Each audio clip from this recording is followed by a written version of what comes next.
Looks faintly science fiction, but this is actually 1,169 horsepower of all-electric AMG.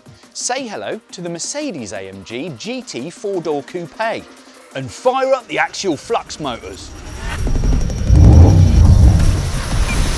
It's AMG's first all-electric car, if you don't count the non-production unicorn of the SLS electric drive, and the most powerful Mercedes-AMG ever produced. And in this video, we'll show you the GT 4-door's extendable and very active Aero, the in-your-face interior, and how it imitates a Hyundai. Yeah, so axial flux motors. This thing has 3 of them, 1 in the front, 2 in the back to give torque vectoring and all-wheel drive. More of which we will discuss later because it involves pancakes. There will be 2 versions available, the GT55 with a paltry 816 horsepower, and this, the GT63 that comes with the full 1,169 when everything is set to max attack mode. That is a lot of horsepower even for a car that weighs nearly 2.5 tonnes. It will pin your ears back, 0 to 62 miles an hour in about 2.1 seconds and a top speed of 186 miles an hour. That's enough to scare even the fastest Porsche Taycans. But that's a story we've heard before with a lot of electric fast things. So what is AMG doing to make this more of an AMG? Well, quite a lot, as it turns out. Okay, so it looks good. Obviously the streetable version of the concept AMG GTXX, which actually holds 25 world records and looks like this. That 1,340 horsepower Satsuma was a rolling testbed to show off AMG's new EV architecture, and it set those 25 records at the Nardo test track, averaging over 3,000 miles per day for 7.5 days. Apparently, the new AMG GT 4-door also takes inspiration from the AMG-One. So the concept AMG GTXX is the father, this is the son, and the AMG-One is a kind of weird cousin. Obviously it's a 4-door coupe type thing, and it is quite big. It's over 5 metres long and nearly 2 metres wide based on the AMG EA architecture. Starting from the front, you do get this extra large grille that isn't a grille with vertically slatted light up elements, which are an option, which I'm always a little bit undecided about. Then there are star-shaped LED headlights, again, which I'm not so sure about, but generally it is quite slinky. Interestingly, the headlights act as speakers for the external sound generation, more of which we'll come to later. The bonnet and roof are 4 centimetres lower than they were before, even with the battery pack slung underneath the car. And the bonnet still has these power bulges, which perform no function in a battery-powered car, so they are performative power bulges, something I disagree with on principle. Wheels come between 19 and 21 inch sizes, and apparently the 21s are so aerodynamic that they gain you an extra 10 miles of range, which is cool. Even the tyres are apparently aerodynamically optimised. Cool. Makes the flush fit door handles seem like small fry Aero, really. And then at the back you get this kind of big black mask effect with these 6 afterburner style rear lights with these little kind of star shapes that look a little bit like radiation symbols to me, and then there's a big Venturi down there, but that is actually active. AMG are calling this aerokinetics, which just means active aero elements. This comes in 2 versions, one with underbody flaps that lower and create a proper Venturi effect and accelerate air under the car to suck it down onto the road. The other comes with a movable rear splitter which extends at about 70 miles an hour to lengthen the car's aero profile. You need the underbody stuff for ultimate speed, the extendable visible one for more efficiency, but we wouldn't be tracking this thing, so we'd go for the motorised shelf.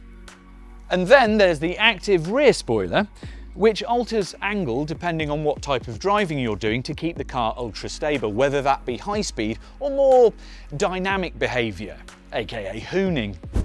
It's also got opening louvres in the front grille and wheel arches to either increase cooling or optimise airflow, and the air suspension can lower itself in 2 stages. And there's active rear steer as standard, so it should be an athletic old thing. But wait until you see the inside, because that's where it all gets a bit wacky. But before that, check this out.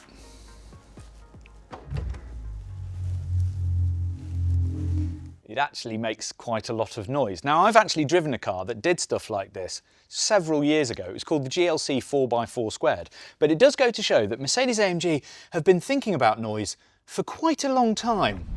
Goodness me, it is like a Berlin nightclub in here. It's all kind of shiny and with red bits, but I'll just run you through a few of the basics first so we get an idea of what this environment is like. 10.2-inch driver's display in front of me, which is quite normal, and then another 14-inch display which is angled towards the driver so that you can get all the information you want without having to look at a flat bit.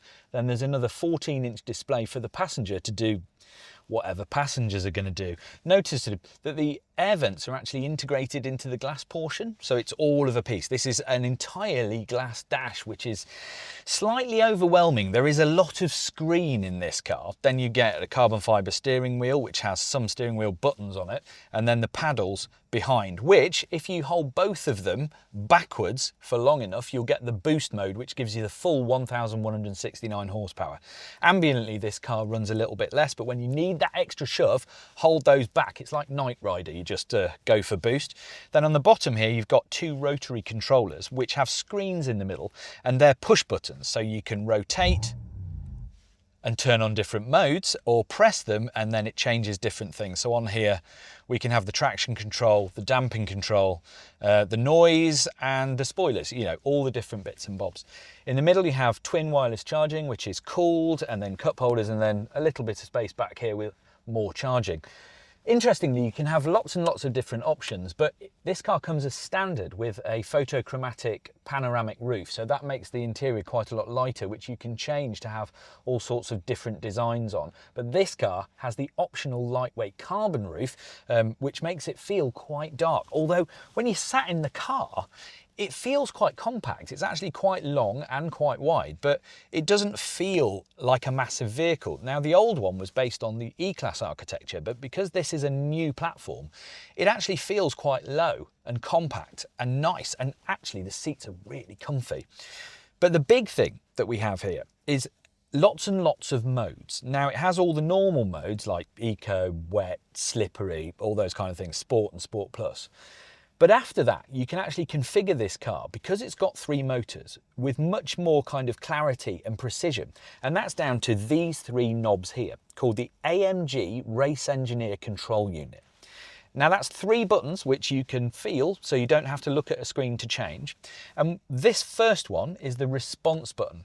Now, that basically just alters the response of the throttle pedal. So it goes from everywhere from town soft, you know, kind of quiet, to razor sharp and full violence. Then this middle one is the agility button. Now that changes the way that the car feels in terms of wheelbase. So it's a virtual wheelbase change. So you can make it feel like it's got a long wheelbase, which would be comfy, but kind of prone to understeer in a corner, through neutral to being quite oversteery. So that's the agility button. And then there's the traction control or slip control. So you could change how much the car decides to go sideways. So if you mess with all of these, you can alter the car's behavior to whatever suits you. That's the power of having different motors and torque vectoring on each axle. It makes the car configurable to how you want it. But AMG has realised that with an electric car, it's not enough just to make it fast these days. You've got to try and make it more emotional. So they've got this thing called AMG Force Mode, which essentially gives you things like, when you use the paddles to change gear, it has a torque interruption to give you a bit of a rock like a normal gearbox would. It makes lots and lots of noises. So if I go into Sport Plus, that actually sounds like a proper V8. Now, obviously, we've seen this sort of stuff before, but AMG has taken this to the next level. The burble that you can hear is actually sampled for an AMG GTR, so one of the best sounding V8s out there. And it really does sound like a V8, even with the pops and bangs, and it reacts completely to the throttle pedal and to when you change gears. But if you don't like the noise, you can go from powerful to balanced, or indeed you can just switch it off and have a pure electric car. And in the back, there is actually room for proper sized adults, and you can have it either as a 4-seater like this one, or a 5-seater. A big part of the Coupe's next generation performance is those axial flux electric motors. They're next-gen electrics from UK company Yasa that's now owned by Merck, and they give more power in a more reliable fashion than anything out there. They've been used in Lamborghini's Temerario and Rivuelto, the Ferrari SF90 Stradale and the 296 GTB, even the Koenigsegg Regera, as well as the concept GTXX. But the last one of them was the only one that used the motors only for motivation, the rest had engines too. The pancake motors themselves are flat and round, hence the name, about 1/3 the size and weight of the more usual stuff, and provide more repeatable power and massive torque at higher amperages, making them nifty in supercars without lots of space. But there's no point in having amazing motors if your battery can't keep up. So here is the battery. That's the back of the car and that's the front. This is the foot garage where your feet go in the back seats of the normal car. And you'll see that the battery pack is actually a structural part of the chassis, which eventually saves weight. Each of these cell sets in the back of the car is oil cooled. So it makes this car capable of running further for longer and with more repeatability. It is cracking tech. That's a motor, this little strip here, and that's another motor. It's not very big. If you want more efficiency, then the front axle disengages when cruising to shepherd more volts, and there are all the toys designed to make this an engaging and emotional car as well as just a fast one. It all sounds like AMG wanting to be more AMG and less like an electric car, and doing some of the stuff we've seen in cars like the Hyundai Ioniq 5 and 6N. How very interesting. But this thing doesn't just have a fast sprint time, it's also a bit of a charging wonder horse too. The Coupe gets a 106 kWh NCMA battery, which translates to nickel, cobalt, manganese and aluminium, good for between 370 and 432 miles of range depending on which model and spec, which is all very nice.